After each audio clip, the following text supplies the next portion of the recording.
입시 시즌에 학교 선생님과 상담을 하다 보면 다들 비슷한 경험이 한 번쯤은 있을 겁니다. 선생님이 내가 생각했던 대학과 전혀 다른 대학을 추천해 주시는 거죠. 물론 학교 선생님들은 다 그렇다, 다들 보수적으로 말씀하신다라는 얘기를 들어보긴 하셨겠지만 입시를 처음 치러보는 학생이 선생님이 아니라 그런 소문을 믿고 과감하게 지원을 하기는 현실적인 어려움이 있을 거라 생각합니다. 그래서 오늘은 학교 선생님들은 왜 늘 하향 지원을 추천하는 건지, 그리고 여러분들은 어떻게 해야 하는 건지 알려드리도록 하겠습니다. 첫 번째로는 학교 선생님들은 진학률이 중요하기 때문인데 이 부분은 너무 유명하기도 하고 그렇지 않은 경우도 있어서 간단하게만 언급하고 넘어가도록 하겠습니다. 많은 경우 학교 선생님들에게는 학생들이 어떤 수준의 대학에 진학했는지보다 얼마나 많은 학생이 대학에 진학했는지가 인사평가에 훨씬 유리한 경우가 많습니다. 그래서 학생이 더 높은 학교에 지원하는 것보다 합격 확률이 더 높은 학교에 지원하는 것을 선호하는 거예요. 하지만 그렇지 않은 경우도 있고 실적보다 학생들이 우선인 참 선생님들도 계시기 때문에 오늘 말씀드리려고 하는 핵심 주제는 이게 아닙니다. 두 번째가 오늘 영상에서 가장 말씀드리고 싶었던 내용인데요. 제가 심리학 전공은 아니지만 적어도 학교 선생님의 기억에는 심리적인 오류가 있다고 확신합니다. 이게 무슨 말이냐? 여러분 머피의 법칙이라고 아시죠? 내가 우산을 챙긴 날에는 비가 안 오고 우산을 안 챙긴 날에만 비가 오는 그런 딜레마입니다. 하지만 사실은 당연히 그럴 리가 없겠죠. 그저 심리적인 효과일 뿐입니다.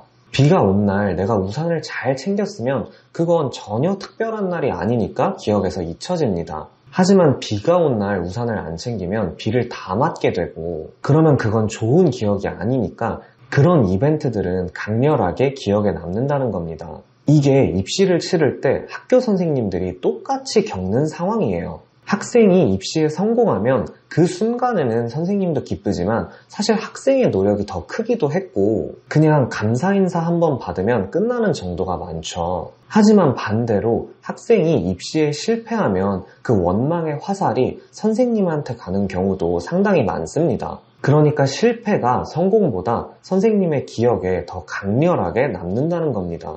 그래서 학교 선생님들은 진짜로 본인의 실적 때문이 아니라 그 학교의 수준을 굉장히 과소평가를 하는 경향이 있어요. 특히 일반고의 경우에는 대학이 우리 학교 같은 스타일은 별로 좋아하지 않는다 라고까지 생각을 하시는 분들도 있습니다. 심지어 요즘은 고교 블라인드가 시행 중인데도요. 그러니까 혹시라도 이 영상을 보시는 분들 중에 학교 선생님이 계신다면 꼭 다시 한번 생각을 해보시길 바랍니다. 무리한 상향 지원 말고 정상적으로 지원을 했을 때 실제로 합격하는 학생들이 많았는지 아니면 불합격하는 학생들이 더 많았는지를요. 오늘 전달해드린 내용이 여러분께 도움이 되었기를 바라고요. 마지막으로 주의사항이 하나 있습니다. 모든 학교 선생님한테 해당되는 얘기가 아니다 라는 건데요. 선생님이 학생분을 과소평가하는 게 아니라 학생분이 본인을 과대평가를 해서 선생님이 진짜로 적정 지원을 추천해 주셨는데 그거를 하향 지원이라고 생각할 수도 있어요. 그러니 입시에 대해서 더욱 자세히 공부를 하셔서